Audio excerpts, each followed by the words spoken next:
Assalamualaikum warahmatullahi wabarakatuh dan salam sejahtera. Anda bersama saya Farah Ilani Ali Ashraf berlintas secara langsung menerusi Facebook Live Sembang Bersama Pakar Kelolaan Persatuan Kesihatan Ikram Malaysia, Ikram Health dengan kerjasama Hospital Pakar An-Nur dan Dr. Nurul Yakin Chest Clinic.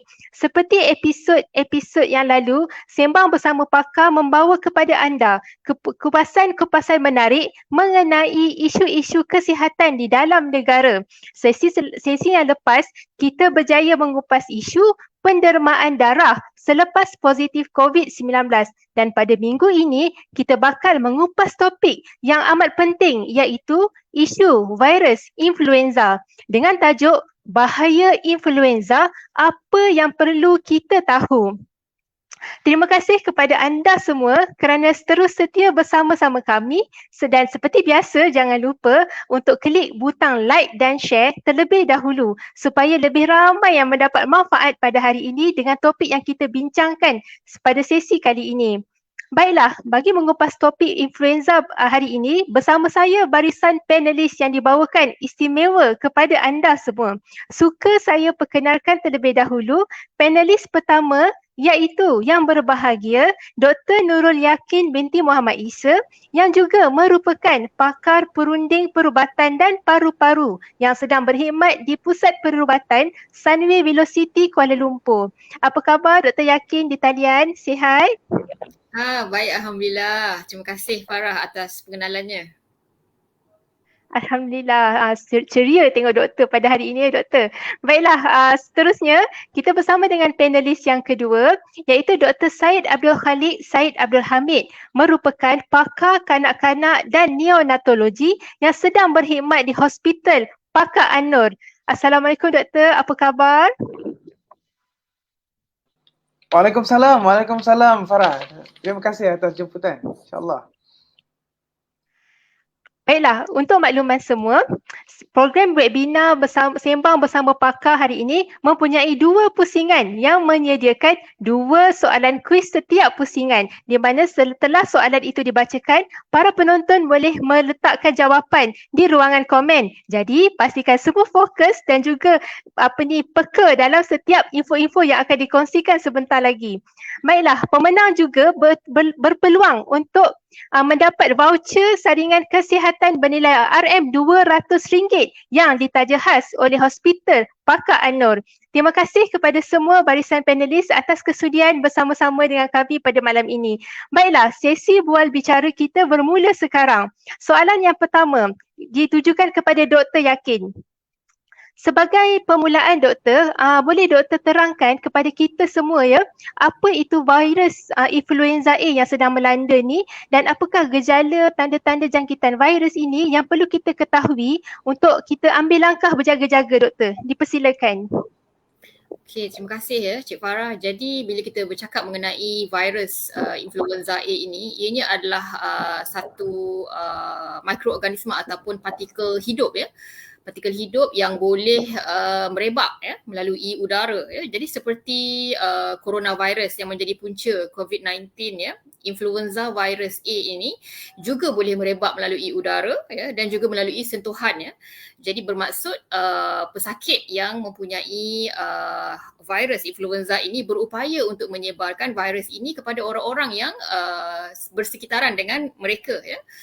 Jadi walaupun mereka adalah satu grup yang lebih kurang sama ataupun maksudnya dari segi penyebarannya sama melalui udara, melalui sentuhan ya, tapi mereka mempunyai ciri-ciri yang berbeza ya, di mana kalau kita lihat coronavirus itu dari segi strukturnya berbentuk seperti spike ya.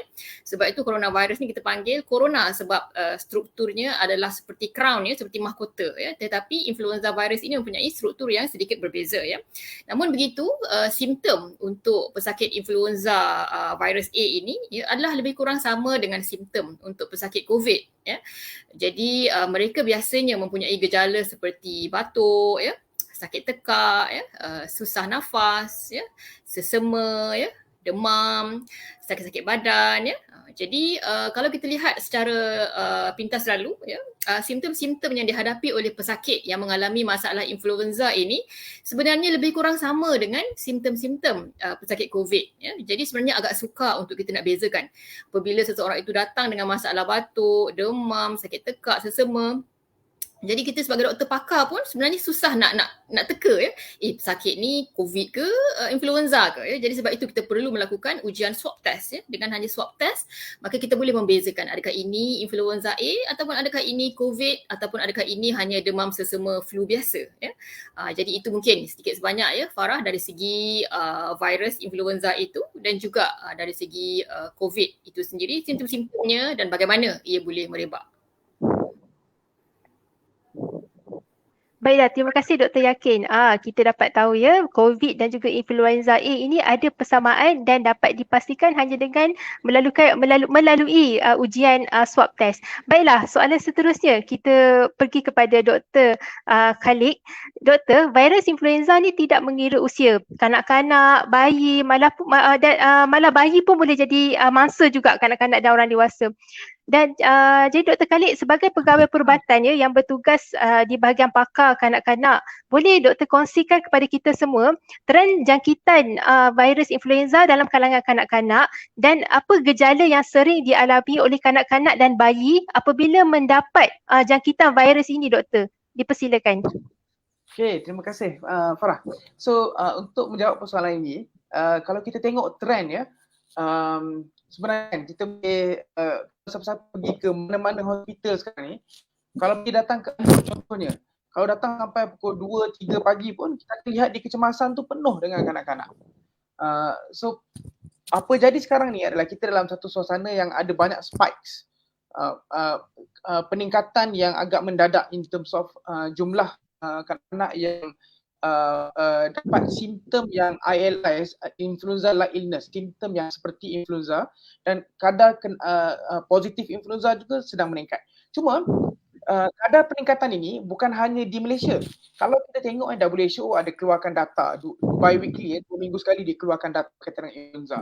Kalau tengok di seluruh dunia pun, selepas pada dalam masa beberapa bulan lepas ada peningkatan yang ketara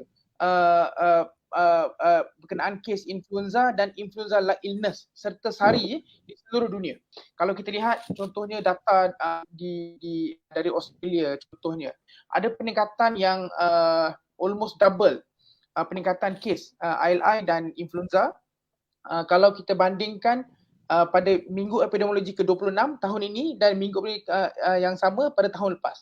So peningkatan almost double. Malah WHO report earlier tu, peningkatannya adalah 5 kali ganda daripada level yang peningkatannya adalah level paling tinggi dalam masa 5 tahun. Malah kita tengok banyak negara lain, Singapura, China dan kebanyakan negara, kita melihat ada peningkatan kes influenza dan ILI. So dan di Malaysia pun kita nampak benda yang sama. Bukan setakat di Selangor, malah di negeri-negeri lain, di Pahang, di seluruh negeri di Malaysia, kita nampak ada peningkatan kes influenza-like illness dan juga influenza.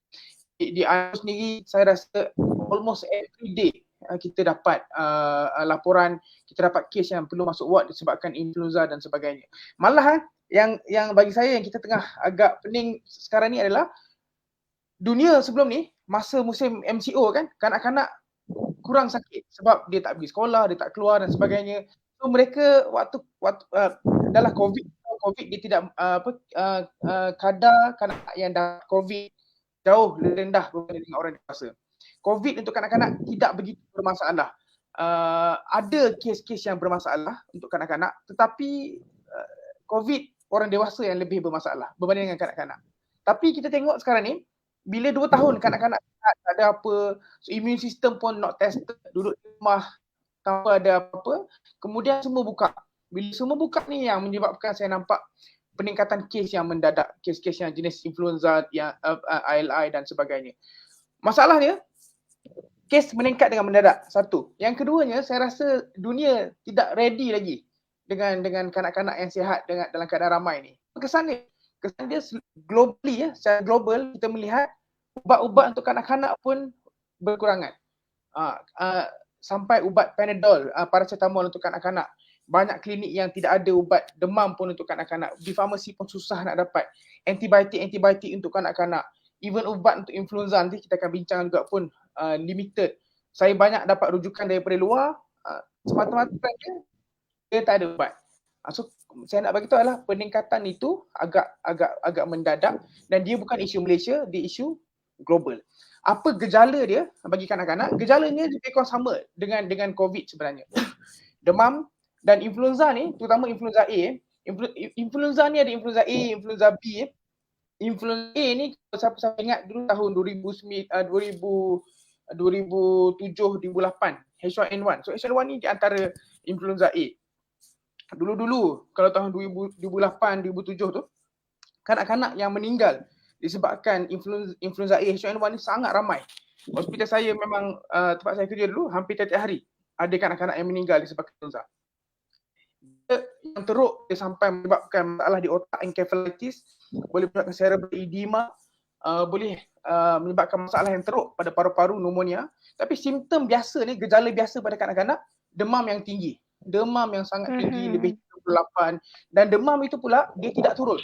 Kita bagi ubat demam, dia turun sikit, dia naik balik.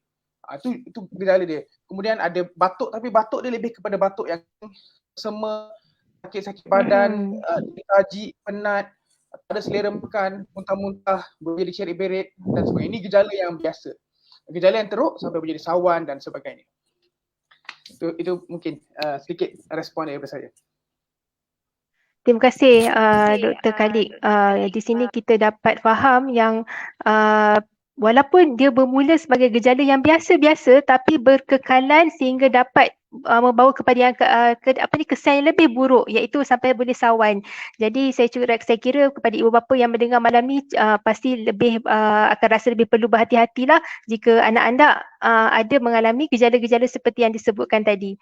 Baiklah, terima kasih Dr. Khalid. Seterusnya kita ke Dr. Yakin untuk soalan yang ketiga iaitu Dr. Yakin, berkenaan dengan virus influenza ini, apakah kaedah penyebaran virus ini dan bagaimana kalau kita nak mencegah supaya tidak tersebar, dan jika ia sudah tersebar pula, dah tersebar dah virusnya, bagaimana pula cara untuk kita melindungi diri kita daripada dijangkiti? Dipersilakan doktor. Okey, jadi nampaknya ada 3 soalan ya. Jadi soalan yang pertama ialah bagaimana virus ini boleh tersebar ya. Jadi seperti yang kita dah bincangkan tadi ya, virus ini boleh merebak melalui udara ya, iaitu kalau pesakit influenza ini batuk ya, dan terdapat orang-orang lain di sekeliling dia ya. Jadi orang-orang lain tersebut berisiko untuk mendapat jangkitan influenza itu ya, sebab apabila dia batuk, droplets ataupun air liurnya ya boleh tersebar di udara dan orang-orang yang berada di sekitarnya ya boleh menghirup udara yang sama dan sekaligus boleh dijangkiti oleh virus tersebut. Jadi ianya adalah airborne disease di mana ia boleh merebak melalui udara. Ia juga boleh merebak melalui sentuhan ya. Jadi apabila ketika mana kita bersalaman ya, ketika mana kita mungkin menyentuh pesakit influenza, jadi kita boleh berisiko untuk dijangkiti oleh virus itu sendiri. Jadi sebagaimana kita melindungi diri kita daripada COVID ya, seperti itulah juga kita perlu melindungi diri kita daripada influenza ya. Jadi kalau kita lihat kita ada SOP yang perlu kita jaga ya, di mana kita perlu penjagaan social distance ya, penjarakan ya, salam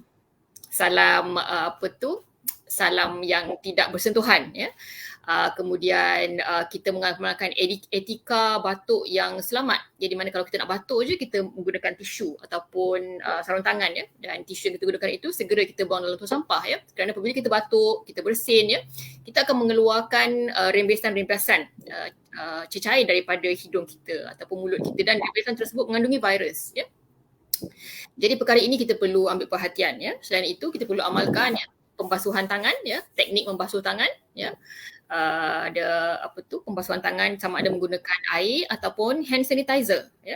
Jadi seperti mana kita mengamalkan etika batuk, etika penjarakan sosial, etika memakai mask, ya, seperti itulah juga kita perlu praktikkan langkah ini untuk menjaga diri kita dan juga ahli keluarga kita dan rakan-rakan kita daripada influenza.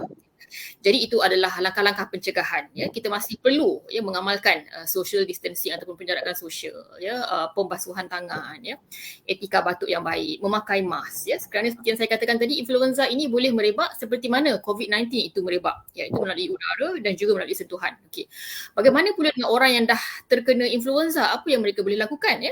Jadi untuk orang yang telah terkena jangkitan influenza ataupun telah mendapat simptom, ya, di mana mereka mula mengalami gejala seperti demam, batuk, sakit tekak, sesama, ya.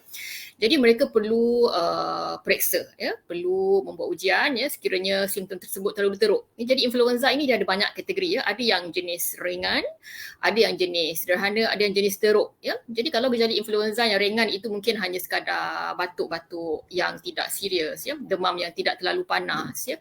Pesakit masih boleh lagi bergerak secara aktif, ya, boleh bekerja seperti biasa, boleh belajar seperti biasa, tidak mengganggu aktiviti seharian.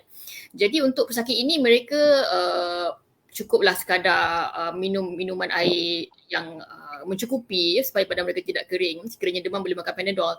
Tetapi untuk pesakit yang mengalami kategori influenza yang berat ataupun serius, ya, seperti contohnya demam yang terlalu panas, ya, sehingga menjangkau 39 hingga 40 darjah Celsius, ya, ataupun mereka juga mempunyai gejala seperti batuk yang terlalu teruk, ya, sehingga menyebabkan sakit dada, ya, sehingga menyebabkan terkencing, ya, tanpa dapat dikawal, ya, sehingga menyebabkan buasir yang teruk, ya. Itu adalah contoh gejala batuk yang terlalu teruk, ya, di kalangan pesakit influenza, dan juga mungkin ada yang sehingga batuk berdarah, ya. Ada yang sehingga sakit tekak terlalu teruk sampai tak boleh nak makan, tak boleh nak minum, ya. Jadi pesakit-pesakit yang mengalami influenza yang serius ini perlu dimasukkan ke hospital untuk mendapat rawatan seperti IV drip, hydration ni dimasukkan drip, ya, kemudian diberikan antiviral therapy ataupun Tamiflu, ya. Jadi Tamiflu adalah antara rawatan yang kita akan berikan untuk pesakit yang mengalami influenza A ini, di mana ia adalah berbentuk kapsul, ya. Satu kapsul 2 kali sehari selama 5 hingga 7 hari. Ya, jadi itu kita akan berikan untuk pesakit influenza yang mengalami simptom yang serius. Ada juga orang yang bertanya kepada saya, doktor, saya dah pergi dah semua farmasi, ya, kata Tamiflu dah habis, tak ada stok. Macam mana ni doktor, apa yang saya perlu buat ni? Okay. Jadi sebenarnya kita lihat juga simptom influenzanya adakah yang terlalu serius ataupun ianya adalah ringan sahaja, ya, seperti yang saya katakan tadi. Sekiranya mempunyai simptom yang ringan, ya, di mana mungkin batuk yang tidak terlalu teruk, ya, demam pun mungkin demam yang ringan, masih boleh bekerja, boleh buat kerja seperti biasa, tidak terganggu aktiviti seharian. Jadi untuk pesakit seperti ini sebenarnya tidak perlu mengambil ubat tersebut, ya, kerana mereka kebiasaannya akan sembuh sendiri dalam masa 3 hingga 4 hari. Untuk pesakit yang mempunyai gejala yang berpanjangan, ya, gejala yang berat, ya, gejala yang terlalu serius, teruk, tak boleh makan, tak boleh minum, mengganggu aktiviti seharian, tak boleh kerja, tak boleh belajar, ya, pesakit inilah yang memerlukan rawatan sama ada di hospital ataupun di klinik, ya. Jadi mungkin itu dulu Farah, ya, dari segi simptom-simptom, ya, bagaimana cara merebak, bagaimana untuk melindungi, dan juga mungkin saya tambahlah poin terakhir, bagaimana pula untuk orang-orang yang sihat ni, macam mana nak melindungi mereka daripada mendapat influenza. Jadi untuk orang-orang yang sihat, bagaimana untuk elakkan ataupun protect daripada influenza, vaccination, ya, vaksinasi, dapatkanlah vaksin influenza, ya. Vaksin influenza boleh mengurangkan risiko anda untuk mendapat jangkitan influenza sebanyak 70% pengurangan risiko, ya.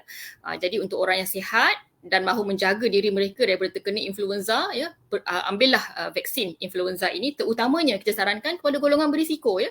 Contohnya golongan yang mempunyai penyakit kronik, ya, seperti orang-orang tua, ya, kanak-kanak, ya, orang-orang yang mempunyai masalah seperti kencing manis, darah tinggi, dialisis, jantung. Mereka adalah golongan-golongan berisiko yang memang kita kalau boleh wajibkan untuk ambil vaksin influenza ini untuk menjaga mereka daripada terkena penyakit influenza.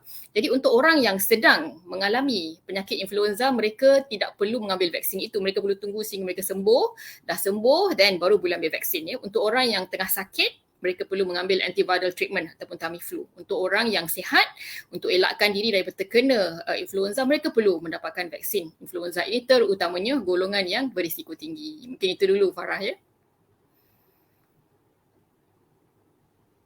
Terima kasih Dr. Yakin. Saya tertarik dengan soalan doktor tadi. Kita masih perlu mematuhi SOP. Jangan terlalu bersukaria langgar segala SOP yang kita dah praktik dekat 2 tahun yang lalu. Sekerana influenza ini juga merebak seperti COVID-19. Baiklah, sekarang kita sudah masuk ke pusingan untuk kuis. Jadi saya akan bacakan satu soalan di pusingan pertama ini dan kepada para penonton, sila nyatakan jawapan di ruangan komen. Baiklah, untuk soalan yang pertama. Berikan satu langkah pencegahan bagi menghadapi virus influenza ini. Saya ulang sekali lagi. Berikan satu langkah pencegahan bagi menghadapi virus influenza ini. Para penonton, mari kita banjirkan ruangan komen dengan jawapan-jawapan yang pastinya betul. Kalau para penonton tadi betul-betul fokus kan. Mari kita banjirkan jawapan di ruangan komen.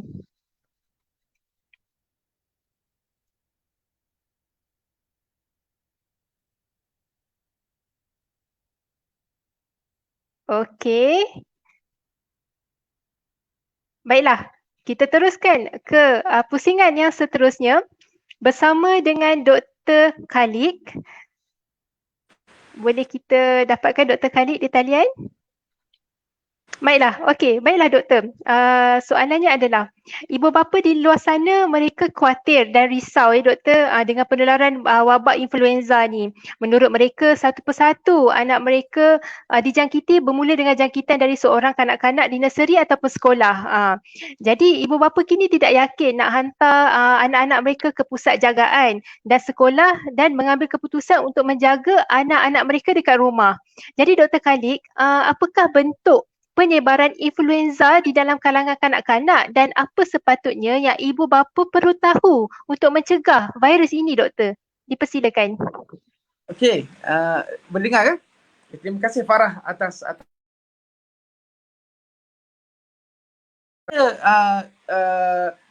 bagaimana dia merebak. Kanak-kanak influenza merebak dengan kanak-kanak dengan cara yang sama seperti mana orang dewasa. Dia merebak melalui sentuhan, melalui batuk, melalui cecair tubuh dan sebagainya. Ibu bapa risau. Saya rasa kerisauan itu ada kewajarannya sebab kalau kita tahu pun ada beberapa kluster di sekolah-sekolah. Ada beberapa kluster di sekolah yang melibatkan kanak-kanak.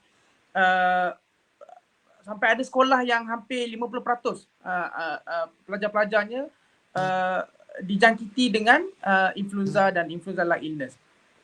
Tapi seperti yang kita lihat hujung bulan 6, Menteri Kesihatan sendiri ada membuat statement yang menyatakan bahawa kadar jangkitan influenza di Malaysia masih dalam kadar yang terkawal. Okey, dia satu konundrum yang saya rasa sangat menarik lah untuk kita tengok. Konundrum dari segi macam mana? Sebabnya dalam masa 2 tahun, sewaktu COVID, sewaktu MCO, kanak-kanak ini kita tengok mereka yang paling agak saya rasa terbiar secara globalnya. Dia tak pergi sekolah, akses internet sampai sekarang pun ada tempat yang masih patchy dan sebagainya. So kanak-kanak tak pergi sekolah. Cuba boleh bayangkan orang dewasa, saya sebelum ni saya mengajar di universiti kan, kita nak mengajar student-student mahasiswa universiti secara online pun kita struggle Kita nak buat online ni pun hari ni pun masih ada masalah-masalah teknikal dan sebagainya kan. So pengajaran secara online ni dia tidak efisien seperti mana pengajaran secara bersemuka, secara face to face. Kan? Bagaimana kanak-kanak yang darjah 1, kanak-kanak yang umur 6 tahun, kanak-kanak tadika dan sebagainya, bagaimana mereka nak belajar? Kanak-kanak ni untuk mereka berkembang dengan baik, development yang baik, dia tak cukup dengan ibu bapa saja ajar mereka. Mereka perlu ada peer interaction, kena ada interaksi bersama dengan kanak-kanak yang umur sebaya dengan mereka. Mereka perlu interaksi sebegitu untuk mereka berkembang dengan baik. Ia penting untuk perkembangan kanak-kanak. Kan? Tapi bagaimana mereka nak boleh ada interaksi dengan rakan sebaya kalau mereka nak pergi sekolah pun tak boleh.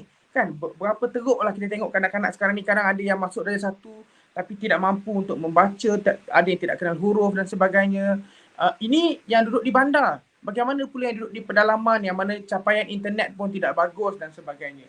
Kan? So cabaran untuk tidak hantar anak ke sekolah lagi adalah satu benda yang saya rasa sangat-sangat membimbangkan.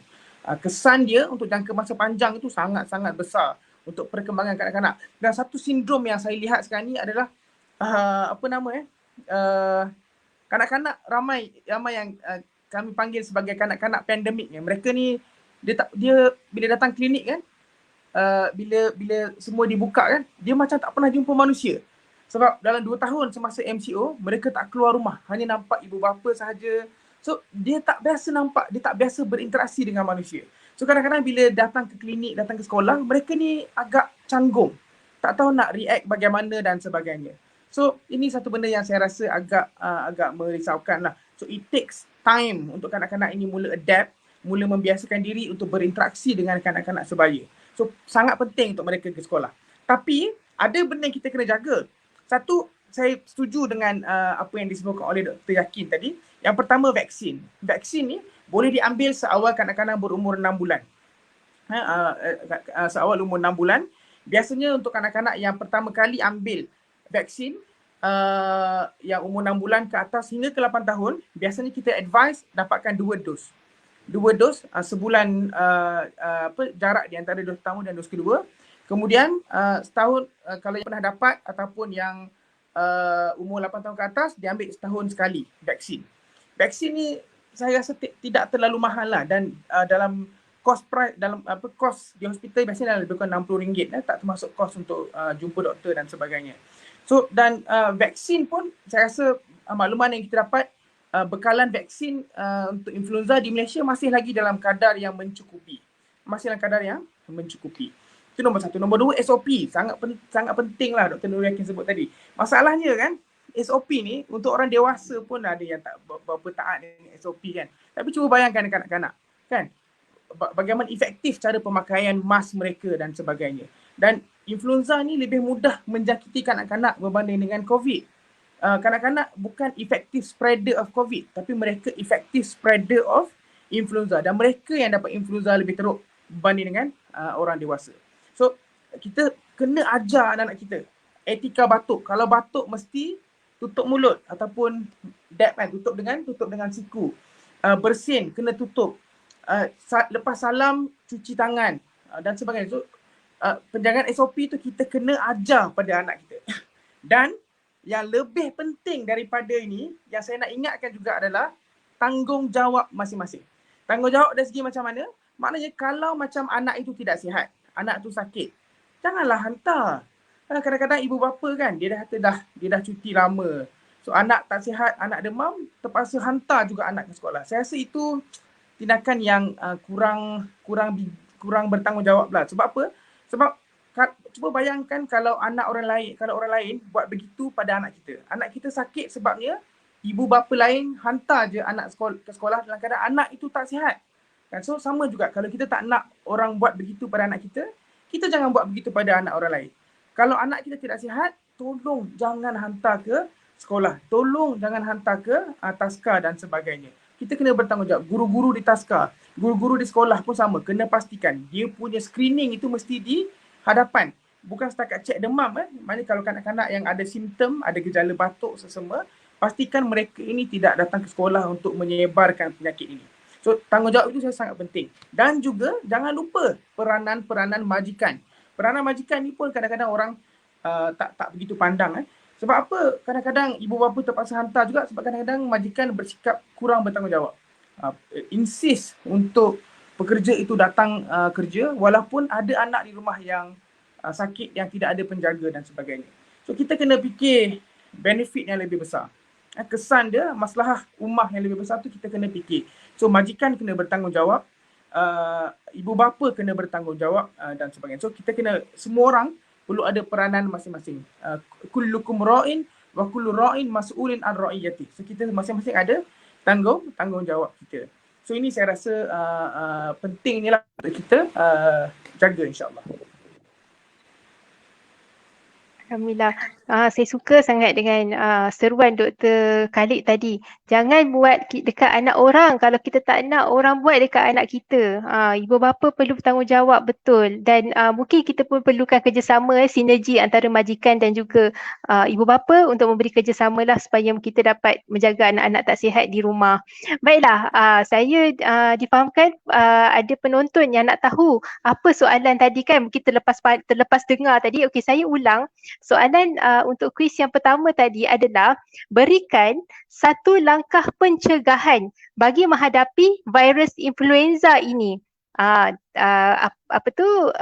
Langkah pencegahan. Keyword dia langkah pencegahan untuk menghadapi bagi menghadapi virus influenza ini. Jadi saya dah ulang soalan, jadi mari kita banjirkan ruangan komen di Facebook ataupun di YouTube dengan jawapan-jawapan yang dapat diingatilah para penonton tadi ada dengarkan. Jadi yang mana yang dapat ingat tu boleh terus letakkan jawapan di ruangan komen.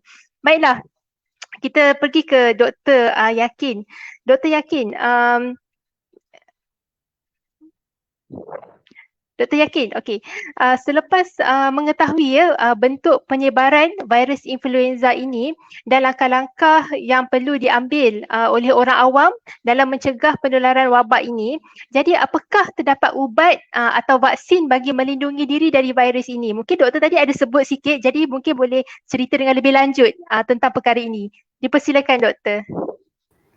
Okay, baiklah. Tadi kita pun dah share ya tentang rawatan untuk influenza ini. Kita ada antiviral therapy ataupun Tamiflu. Ya. Jadi yang Tamiflu ini dia adalah berbentuk tablet ataupun kapsul ya. Perlu diambil satu kapsul ataupun satu tablet 2 kali sehari selama 5 hingga 7 hari. Ya, jadi kebiasaannya kita akan berikan untuk pesakit yang bergejala ya. Dan ubat ini boleh diambil sama ada di rumah ataupun di hospital ya. Jadi apabila mengambil Tamiflu ataupun antiviral treatment ini, ianya boleh mempercepatkan pengurangan level virus tersebut di dalam badan ya. Jadi dia akan mempercepatkan proses kesembuhan ya. Dan dari segi rawatan tambahan pula ya, selain daripada mengambil antiviral treatment ini ataupun Tamiflu ini ya, digalakkan juga meminum air plain water ya, minum air kosong yang banyak ya, supaya badan ini tidak terlalu kering ya, kerana apabila kita mengalami influenza, kebiasaannya kita akan juga mengalami demam panas ya. Jadi apabila badan kita mengalami demam panas, badan kita akan kering ataupun dehydrated. Jadi perlu banyakkan minum air ya, minum air kosong ya, dan sekiranya mempunyai demam yang teruk ya sehingga 39 darjah Celsius ataupun 40 darjah Celsius ya, boleh mengambil Panadol ya. Boleh mengambil Panadol sekerap 4 hingga 6 jam sekali ya, dan juga boleh menggunakan kaedah menuam tuala basah di kepala untuk mengurangkan temperature ataupun suhu badan yang tinggi ketika demam itu ya. Jadi banyakkan berehat ya, kerana tentunya apabila kita mengalami penyakit influenza ini kita akan merasa sangat letih ya. Ada setengah orang akan mengalami sakit-sakit badan ya, semua sakit, tangan sakit, kaki sakit, dada sakit, semuanya sakit ya. Jadi muscle ache ataupun kesakitan otot itu sangat kerap berlaku di kalangan pesakit influenza, dan mereka juga boleh mempunyai masalah sakit-sakit sendi ataupun joint pain ya, sakit sendi di tangan, sakit sendi di bahu, di kaki ya. Jadi itu adalah antara gejala-gejala yang boleh dihadapi ya, dan apabila mengalami gejala ini anda perlu faham bahawa ini hanyalah sementara sahaja. Apabila anda sembuh ya, gejala-gejala ini juga akan turut berakhir ya. Jadi ada juga yang bertanya, doktor, boleh ke berapa cepat saya boleh ambil vaksin influenza apabila saya dah sembuh ya. Jadi untuk mengambil vaksin influenza seperti yang saya katakan tadi, kita perlu pastikan kita sembuh terlebih dahulu ya. Maksudnya demam kita pun dah reda ya, batuk kita pun dah semakin berkurang ya, dan kita boleh mula menjalani kehidupan seperti biasa ya. Jadi ini boleh diambil sebaik sahaja anda sembuh ya. Mungkin seminggu atau 2 minggu setelah sembuh sudah boleh mengambil vaksin influenza tersebut ya. Dan vaksin influenza ini perlu diambil setiap tahun ya. It has to be renewed on a yearly basis ya, kerana virus influenza ini dari segi genetiknya ya, struktur genetiknya kerap bertukar ya. Jadi setiap tahun struktur genetiknya akan bertukar. Jadi untuk memastikan keberkesanan vaksin tersebut ya, maka sebab itulah vaksin influenza ini perlu diambil pada setiap tahun ya. Jadi bagaimana untuk nak tahu bahawa anda selamat untuk mengambil vaksin influenza ini ataupun tidak ya. Jadi sebenarnya mengikut guideline, mengikut pengalaman-pengalaman yang lepas, kebiasaannya vaksin influenza ini tidak akan memberikan kesan sampingan yang serius.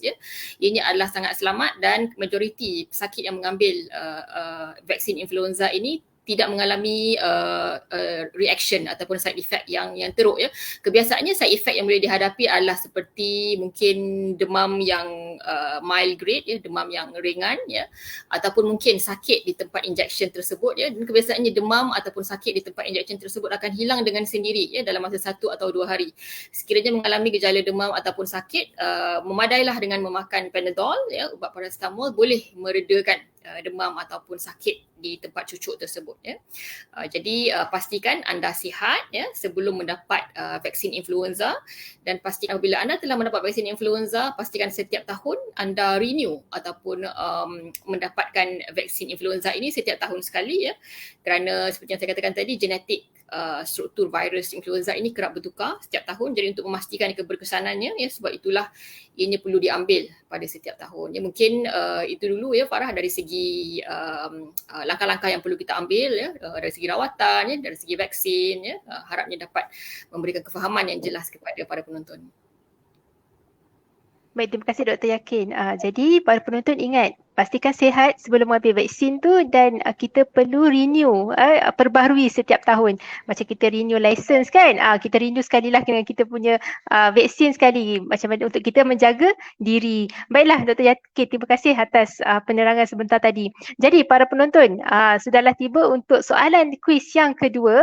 Okey, soalan kuis yang kedua iaitu, apakah bentuk penyebaran virus influenza? Berikan satu contoh.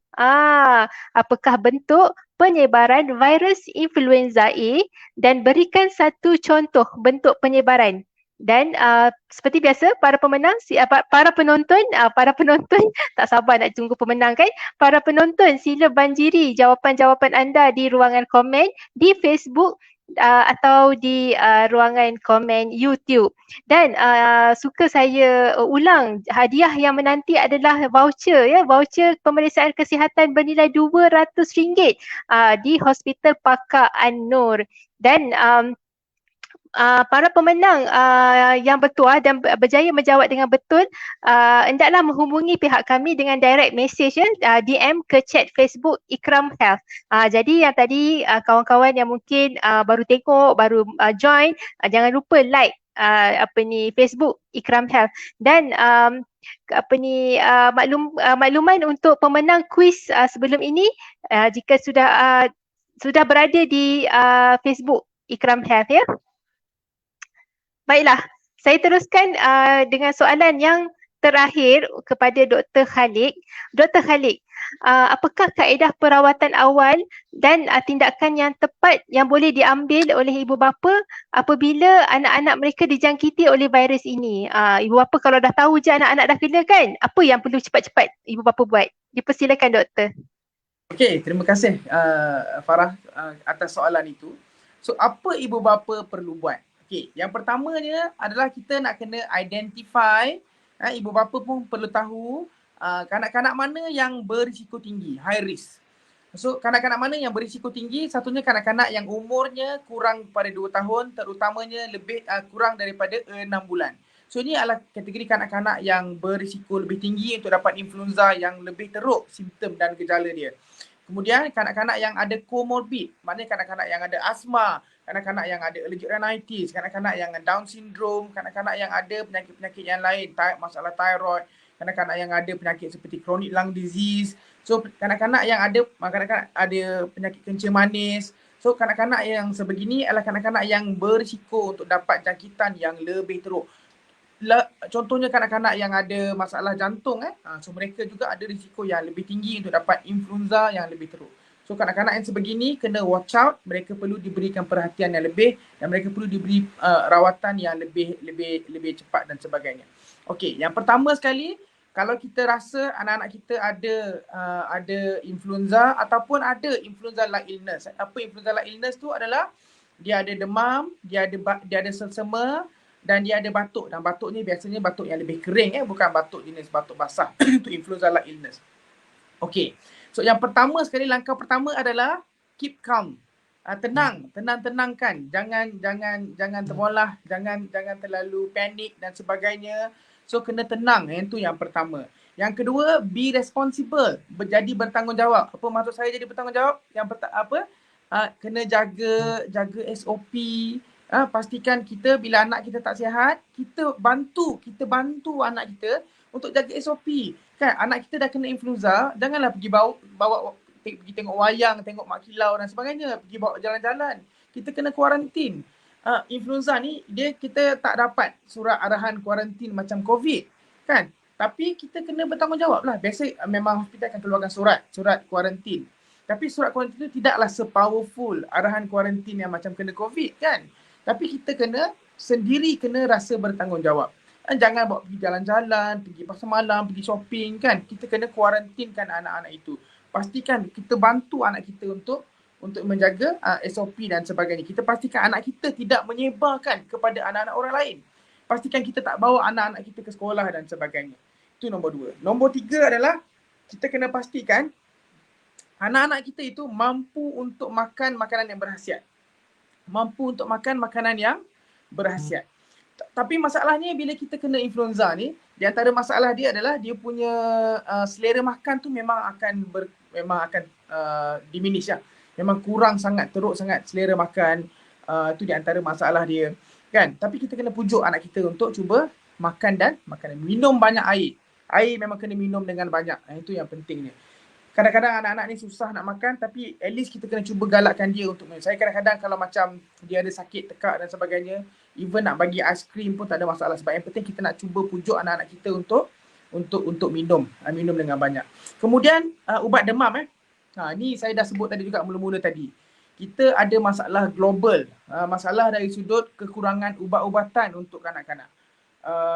Menteri Kesihatan KJ ada sebut, I think was it last week, minggu lepas, KJ ada buat statement berkaitan dengan sekarang ni kekurangan yang teruk ubat-ubat untuk kanak-kanak secara global. Bukan masalah di Malaysia saja, tapi ia masalah global. Kurang ubat. Memang ada even ubat macam paracetamol, ubat demam Panadol pun susah nak dapat. Hari ni pesakit saya nak cari ubat spray hidung Sterimar tu, dia cari sampai 4-5 farmasi, tak jumpa ubat, tak ada, habis stok. Ubat spray tekak memang kita tahu average nak cari ubat spray tekak sekarang ni untuk kanak-kanak kalau dia ada sakit tekak, nak cari ubat spray tekak tu average farmasi kena cari 5-6. Ada pesakit saya sampai 9 farmasi cari baru jumpa. So ubat tu kanak-kanak memang sukar. Ada banyak klinik klinik yang memang awal-awal dah tampal dah stiker. Ubat untuk kanak-kanak tak ada, elak. Ubat antibiotik tak ada, ubat demam tak ada, ubat sesama tak ada, ubat batuk tak ada. So ini struggle yang kita kena maklum lah. Ubat demam juga tadi Dr. Yakin dah sebut pasal letak kain sejuk kan dekat dahi. Saya nak ingatkan macam ni. Bagaimana kita hilang suhu? Kita hilang haba macam mana? Dia ada 4 mekanisme macam mana kita boleh hilang haba. Heat transfer tu boleh ada 4 mekanisme. Yang pertama melalui conduction. Conduction ni direct contact. Bila ada direct contact, haba tu dia akan pergi daripada tempat yang haba tinggi kepada tempat yang haba rendah. Daripada tempat panas ke tempat sejuk. Ni heat transfer. Ni bagaimana kita hilang haba. Kita letak kain yang sejuk, yang lebih sejuk daripada suhu badan, heat transfer daripada tubuh akan pergi ke kain tersebut. Nombor 1 conduction. Nombor 2 by radiation. Ada panas, ada ni heat transfer. Kemudian dari segi convection. Convection ni flow of air, pergerakan air, macam kita pasang kipas dan sebagainya. Itu flow of air. Dan yang keempat adalah by evaporation. Cair daripada kulit, droplet tu dia tukar daripada air jadi wap. Ni evaporation. Saya nak ingatkan macam ni. Kalau kita ambil kain sejuk, kita letak dekat dahi, kita letak dekat ketiak. Ni macam orang biasa buat. Kita P.Ramlee dia ambil ais, dia letak dekat dahi. Isunya adalah dia mula-mula akan ada heat transfer by conduction, direct contact. Sejuk, kita rasa tempat kita letak ais tu, kita rasa kulit kita sejuk sebab heat transfer by conduction. Tetapi saya punya kerisauannya adalah bila kita buat macam tu, dia ada beberapa benda yang berlaku. Yang pertamanya, saluran darah di kulit superficial tu dia akan start to constrict, dia akan kecut. Bila dia kecut, kulit kita rasa sejuk, tetapi internal heat, suhu dekat dalam tu dia akan meningkat sebab suhu tak dapat nak keluar. So bagi saya, lepas tu pula tambah lagi kalau kita jenis buat air sejuk, kita mandikan budak itu dan sebagainya, Kesan dia adalah budak tu shiver. Dia ketar-ketar. Bila dia ketar-ketar, movement of muscle ni akan menghasilkan haba. So haba dalam tubuh akan lebih meningkat. So bagaimana cara yang efektif untuk tapered sponging ni? Sebab ada hadis Nabi sendiri pun sebut, Nabi kata demam itu seumpama api daripada neraka. Fa'abariduhu bil ma', Nabi kata. Sejukkan dia dengan air. Ini hadis Nabi, hadis sahih. So kita boleh guna air, tapered sponging orang panggil. So apa kaedah dia? Saya advise you ambil air, kain, kita letak air. Air tu bukan air sejuk. Air yang suhu bilik yang tidak terlalu sejuk, tidak terlalu panas. Air tu jangan sampai terlalu lencur basah dia. Kita dabkan dekat atas kulit. Bukan gosok. Gosok ni kinetic energy hasilkan haba lagi. Kita dabkan. Kita tepuk, kita tuamkan. Dan kita nak atas kulit kita ni ada droplets of air. Titisan-titisan air. So titisan air ni bila dia tukar daripada air jadi vapor. Inilah cara bagaimana haba tu boleh hilang. Ini cara yang lebih efektif. Kemudian ubat sesama. Ubat sesama pun saya advise. Ubat sesama ni terutama untuk kanak-kanak ni dia tidak begitu mudah lah. Contohnya kalau kanak-kanak umur kurang 1 tahun. Banyak ubat sesama yang kita tak boleh bagi. Sebab dia not license untuk more than 1 year, untuk kurang daripada setahun. Kanak-kanak yang kurang 6 bulan lagi susah. Banyak benda yang kita tak boleh bagi. Tapi di antara benda yang efektif adalah ubat saline spray. Spray hidung yang ada air garam. Contohnya macam Sterima. So ini pun yang bagus dia cairkan hingus dan sebagainya. Kanak-kanak tu akan telan. Terutama kanak-kanak kecil kurang 6 bulan mereka ni obligate nasal breather. Dia hanya boleh bernafas dengan hidung sahaja. So dia spray, dia cairkan, dia akan telan. Dan hingus ni semua dia tak move well dalam usus. So sekarang dia akan simpan dekat perut, bila banyak dia akan muntahkan, which is biasa. Okay. Dan seterusnya oseltamivir, Tamiflu atau Fluhalk ni pun ubat yang bagus. Ni ubat spesifik untuk kebanyakan virus akan baik sendiri dalam 5 ke 7 hari.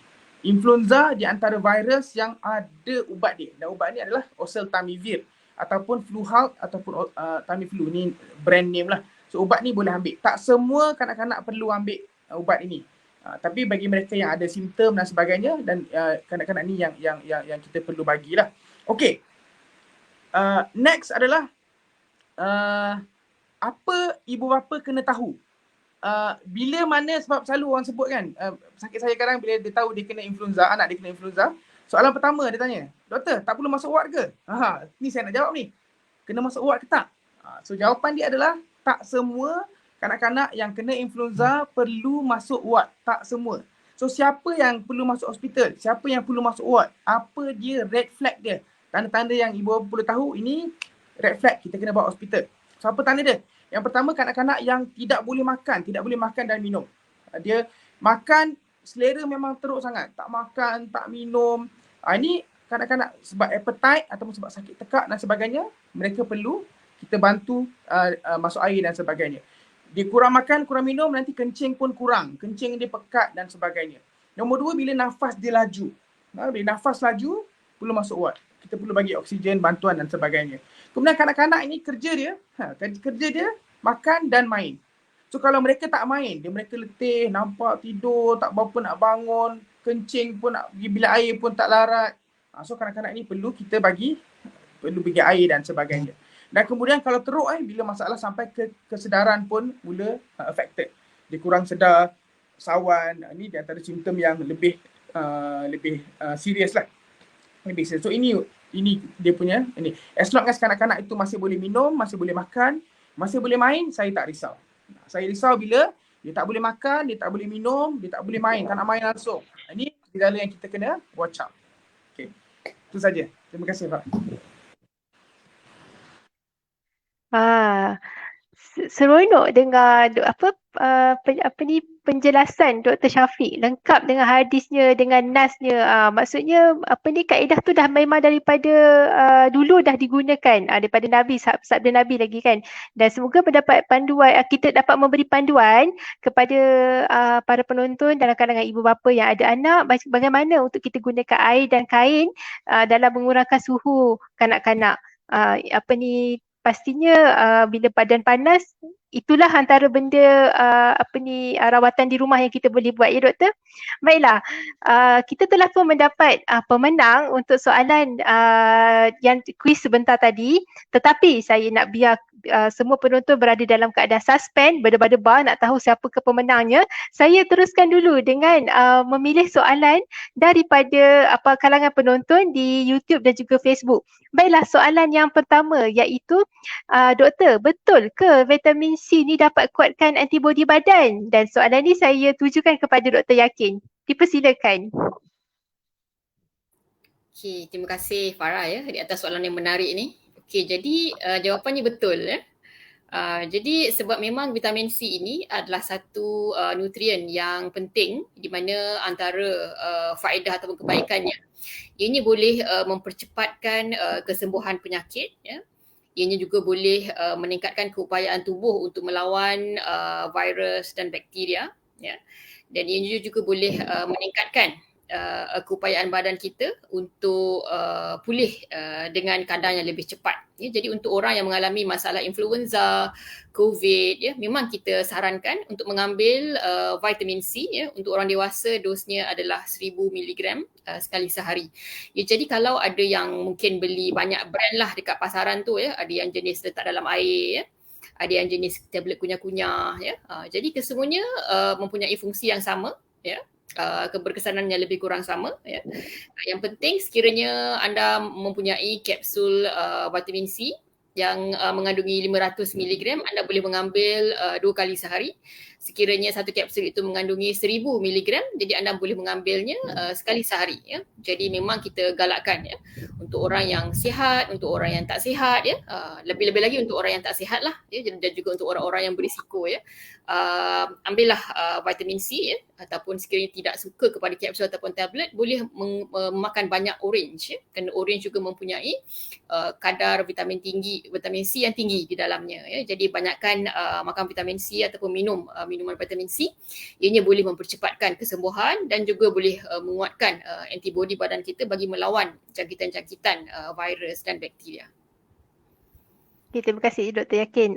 Dah terlajak kita jemput Dr. Yakin untuk soalan dari penonton. Saya sambung ke soalan seterusnya iaitu Dr. Yakin, iaitu betul ke vaksin influenza ni hanya berkesan kalau diambil 2 hari pertama saja, Dr. Yakin? Mungkin tadi Dr. Yakin dah share info sikit kan? Tapi tak apa, mungkin Dr. Yakin boleh panjangkan lagi penjelasan tu. Dipersilakan. Okay, jadi jawapannya tak betul vaksin influenza ini ianya akan berkesan pada sekurang-kurangnya sebanyak setahun. Sebab itu kita galakkan ataupun kita nasihatkan untuk 1 year renewal, setiap tahun untuk renew, untuk nak upkan balik level antibody ataupun immunity. Jadi suntikan vaksin influenza ini boleh bertahan sekurang-kurangnya setahun. Jadi insya-Allah dalam tempoh setahun itu risiko anda untuk mendapat jangkitan influenza ini adalah kurang sehingga 70% kekurangan risiko. Pengurangan risiko sebanyak 70% untuk mendapat influenza. Jadi ramai pesakit saya yang sejak mengambil vaksin influenza ini dah jarang pergi hospital. Kalau dulu setiap 2-3 bulan kena masuk hospital, ada simptom Tapi setelah mengambil vaksin ini ada antara mereka yang hanya datang setelah 2 tahun dah 2 tahun baru datang. Doktor dah lama tak jumpa saya, alhamdulillah sihat jadi kata. Jadi alhamdulillah, jadi kita melihat kesan vaksin ini mempunyai satu faktor yang sangat penting untuk menjamin kesihatan pesakit untuk jangka masa panjang Jadi saran saya ambillah vaksin influenza ini terutamanya untuk golongan yang berisiko iaitu golongan warga emas, golongan kanak-kanak dan golongan yang mempunyai pesakit kronik. Orang yang sihat pun tak ada masalah, boleh mengambil masalah influenza ini sebab kerana kadang-kadang ada orang yang sihat ini tapi bila dia mendapat masalah influenza, dia boleh mendapat bronkitis ataupun keradangan di dalam saluran pernafasan. Jadi elok-elok sihat, lepas dapat influenza terus ada macam asma lah, ada batuk berpanjangan, ada yang kata batuk sehingga 100 hari. Dia tanya, doktor betul ke ada orang kata batuk 100 hari itu doktor? Jadi sebenarnya batuk 100 hari itu adalah batuk yang berpanjangan di kalangan pesakit yang mempunyai bronkitis ataupun keradangan sistem pernafasan. Itulah perlukan rawatan. Pastikan kita semua mendapat info yang betul dan info yang betul adalah influenza ini ada expiry iaitu 1 tahun dan tadi Dr. Yakin pun ada share apabila dijangkiti dengan influenza ni dia ada buah tangan dia. Dia ada buah tangan yang kita bawa balik maknanya kita sembuh tapi ada buah tangan yang ditinggalkan seperti bronkitis dan sebagainya. Semoga kita semua dijauhkan ya daripada penyakit ini. Terima kasih Dr. Yakin. Itulah soalan terakhir untuk doktor dan semoga kita dapat jumpa lagi doktor di ruangan yang akan datang. Baiklah, soalan ketiga daripada pihak penonton iaitu kalau demam on off memang simptom influenza ke? Okey, soalan ni saya rasa sangat sesuai dijawab oleh Dr. Khalid. Dipersilakan. Okey, terima kasih Farah atas soalan ini. Terima kasih pada penonton. Cuma sebelum saya nak jawab soalan ni, saya nak tambah sikit lagi apa yang Dr. Yakin sebut soalan 1 dengan 2 tadi. Minta maaf lah, memang macam ni lah kan. Okey, lecturer memang macam ni walaupun dah tak lecturer dah. Okey, yang pertama ni kan, vitamin C kan, bukan setakat vitamin C lah, saya nak ingatkan. Sebabnya macam ni, vitamin C ni salah satu, dia ada antioksidan yang tinggi dan sebagainya. Sebenarnya kita kena makan semua jenis vitamin. Sayur-sayuran yang tinggi dengan vitamin kita kena ambil. Dan walaupun kita di Malaysia banyak matahari ya, jangan assume kita ada tinggi vitamin D. So vitamin D di antara masalah sebenarnya. So saya sangat galakkan nak ambil vitamin tu, jangan vitamin C saja, ambil vitamin D sekali. Sebab terutama di kalangan kanak-kanak, kita kurang vitamin D. Sebab apa? Sebab kita tak keluar rumah. Matahari ada, tapi kita tak main kat luar. Kita buat apa? Kita main game kat rumah. Main Fortnite, main TikTok sekarang ni kan. So kita tak exposekan diri kita dengan matahari. So vitamin D kurang. So boleh ambil benda-benda yang tinggi dengan all the vitamins. Nombor 1. Nombor 2 saya nak sebut juga pasal madu. Madu. Ada hadis Nabi sebut pasal Nabi suruh ambil madu bila kita sakit. So madu ni pun sama untuk kanak-kanak study session, extensive study session. Cough, ubat-ubat batuk ni dia kurang efektif untuk kanak-kanak. Tapi ada Cochrane study, systematic review yang tunjukkan bahawa benda seperti madu dia efektif untuk kurangkan batuk pada kanak-kanak. Dia improvekan tidur waktu malam disebabkan batuk-batuk dan sebagainya. So saya galakkan ambil madu. Tapi madu ni kanak-kanak yang kurang umur 6 bulan berisiko sikit ambil madu. Boleh bagi tapi ada caranya, kena ada nasihat doktor, ada cara dia kita nak kena bagi. Sebab ada risiko dengan botulinum toksin dan sebagainya lah. Anyway, kanak-kanak 6 bulan ke atas boleh start ambil madu. Kadang-kadang saya advise untuk budak setahun dan sebagainya yang ambil 1 sudu kecil 3 kali sehari. Efektif untuk kurangkan batuk. So tu jawab soalan nombor 1. Soalan nombor 2 ni yang pasal vaksin ni, saya nak ingatkan juga ni satu benda yang, minta maaf lah saya jawab soalan lain sebab orang ingat bila dia cucuk vaksin dia terus kebal terhadap influenza. Jangan lupa kita cucuk vaksin tu, it takes 1 to 2 weeks untuk vaksin tu ada kesan. So bila lepas kita cucuk tu, kita tak kebal terus. Jangan terus happy dia pergi jumpa orang ada influenza. No, tak ada. It takes 1 week untuk kita dapat efek vaksin itu. It takes 1 to 2 weeks. Cumanya saya tengok mungkin soalan tu dia refer pada ubat untuk influenza tu, oseltamivir tu. Kan? Betul ubat oseltamivir tu dia lebih efektif kalau diambil pada hari-hari yang awal dapat simptom. Tapi walaupun lambat, oseltamivir tu boleh kurangkan gejala-gejala influenza. Okey, balik pada soalan saya. Soalan saya, kalau demam on off, simptom influenza ke? Sebenarnya kan soalan ni tak clear. Apa maksud on off tu? Setakat ini saya punya pengalaman bila kata demam on off ni dia wide ranging lah. Ada sakit saya, dia kata saya demam on off dah sebulan. Demam on off macam mana? Demam beberapa hari, lepas tu sihat seminggu, lepas tu demam balik beberapa hari, lepas tu sihat 2 minggu. Itu pun dia panggil on off. So on off ni, apa maksud on, apa maksud off? Berapa hari demam, berapa hari tak demam? Atau on off ni maksudnya apa? Dalam satu hari ada masa demam, ada masa tak demam. Macam mana? So demam on off itu agak questionable soalan tu. Sebab setakat ni jarang saya always, kadang patient saya dia irritated bila saya tanya apa you maksud dengan on off tu. Tapi kena ceritalah, kita nak tahu kan. So generally influenza ni demam dia tinggi dan lama dan dia kurang turun. Kita bagi ubat demam pun dia lambat turun. Masalahnya ubat demam ni kan orang selalu percaya kalau demam tinggi kita masuk ubat punggung, ubat masuk buntut kan. Saya nak bagi tahu sebenarnya ubat makan dia still lebih superior banding ubat masuk buntut. Sebab apa? Sebab kadang-kadang kalau budak-budak tu ada cerit-berit kan, absorption daripada rektum tu tak sebaik absorption daripada mulut. Biasanya ubat masuk punggung tu dos yang kita bagi pun dos lebih tinggi. Kalau ubat demam, paracetamol, makan dos dia 15 mg per kilo 6 jam sekali bukan 4 jam sekali. Setiap 6 jam. Kalau kadang-kadang adalah kita guna 4 jam sekali, tapi be careful jangan guna, saya tak advise guna lebih daripada 2 hari sebab kesan dia pada hati. So 15 mg per kilo, tapi ubat masuk punggung dos dia lebih tinggi, 20 ke 30 mg per kilo. Dan formulation dia 125 mg atau 250 mg. Saya tengok kebanyakan orang dos dia pun tak berapa betul. Lepas tu ubat masuk punggung ni ada satu lagi ubat yang kuat, Voren, diclofenac sodium. Memang kuat, kalau demam tinggi bagi ubat tu dia cepat turun. Tapi ubat ni untuk influenza kena be careful sikit sebab ada reports kalau influenza kita bagi ubat Voren melalui cara sub ni, ni dia case report saja, dia tak ada, it's not a conclusive evidence. Tapi case report ada kata kalau influenza kita bagi sub Voren ni ada risiko masalah di otak, ENEC, boleh jadi encephalitis dan sebagainya. So saya tak guna Voren untuk influenza. So kita guna ubat paracetamol tu. Dan kadang-kadang saya guna 4 jam sekali tapi saya adjust sikit dos dia.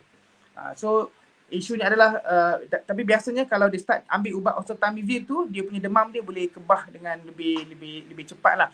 Dan kita kena ingat juga di antara satu lagi perangai influenza ni, dia menyebabkan senang dapat secondary bacterial infection, senang dapat jangkit kuman yang on top of influenza tu.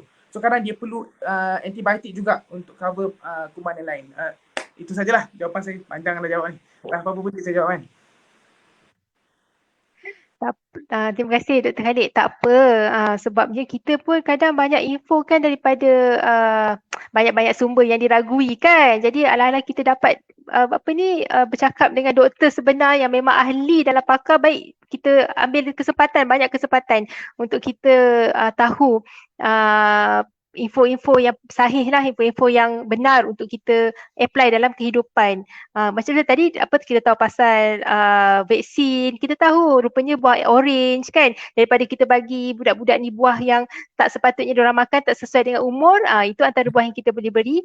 Dan kita pun tahu bahawa vaksin ini membawa banyak sangat kebaikan, dan harap-harap kita tidaklah berada di dalam golongan yang menentang kegunaan vaksin untuk menjaga kesihatan.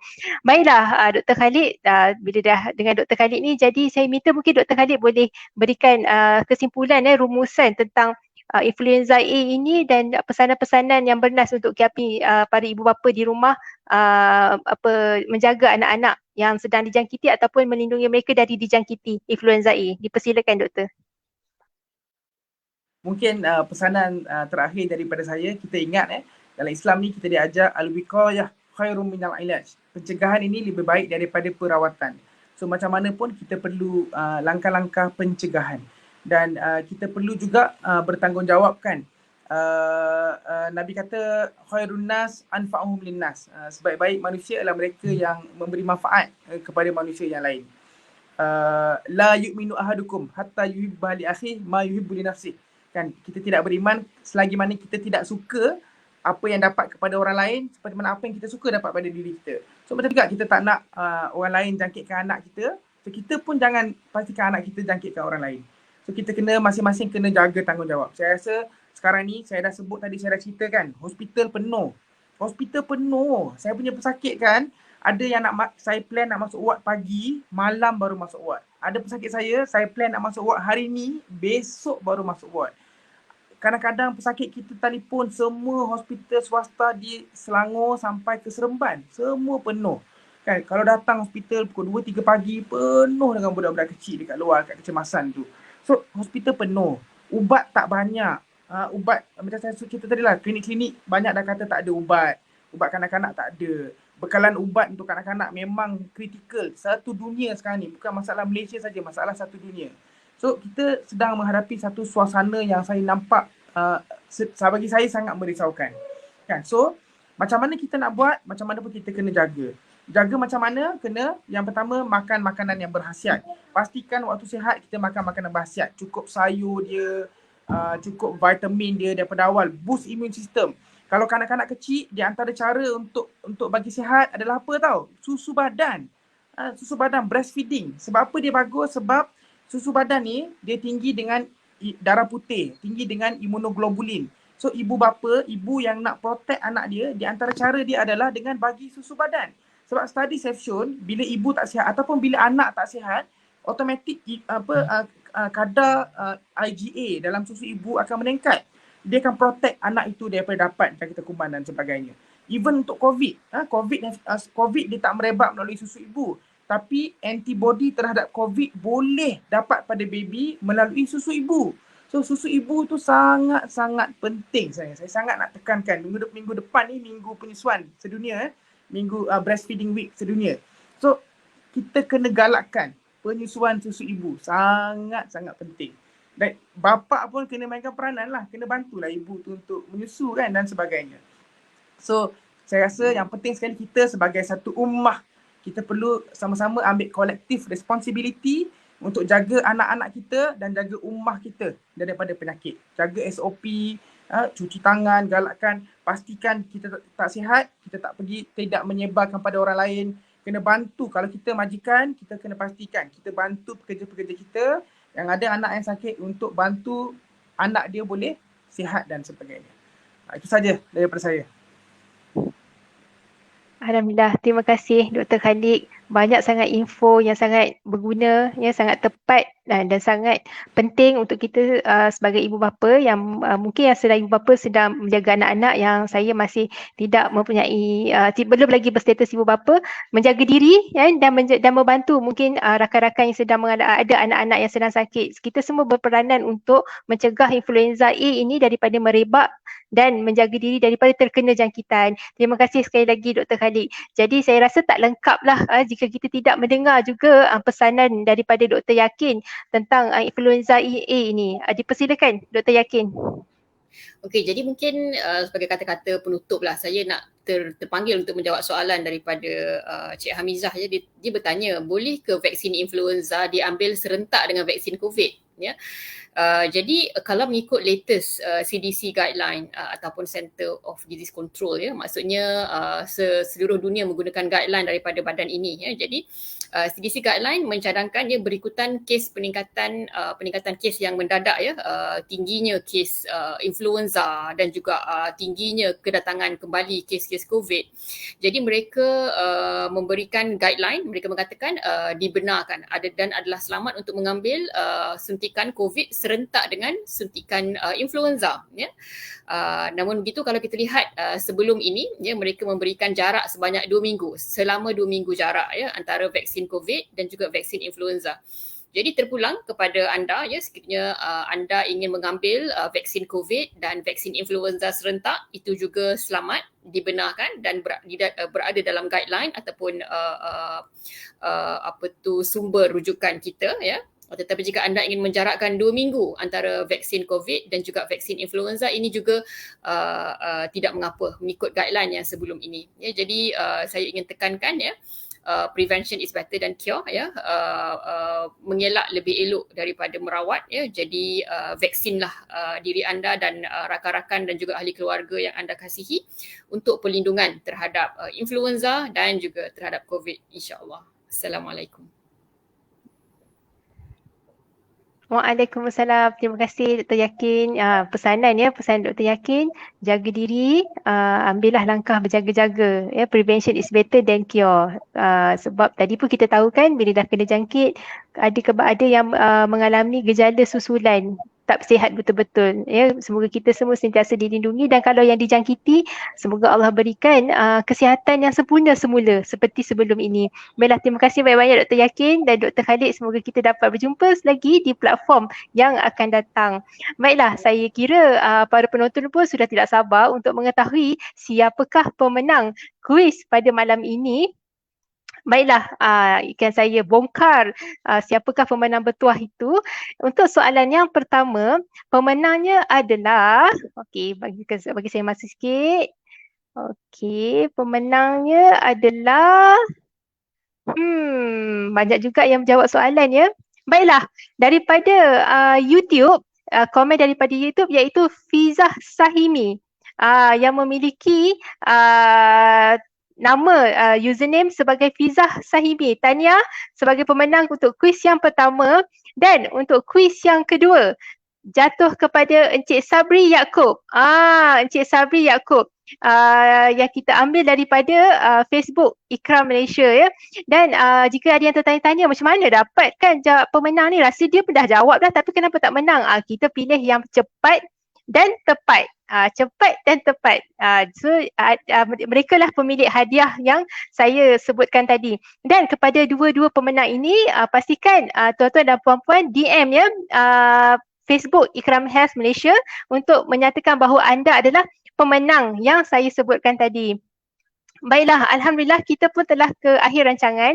Tamatlah sudah sesi sembang bersama pakar kita pada hari ini berkenaan dengan influenza A. Saya kira kita ada cukup info dan juga pendedahan yang meluas berkenaan dengan influenza. Yang influenza A ini yang tidak mengenal usia untuk menyerang sesiapa sahaja.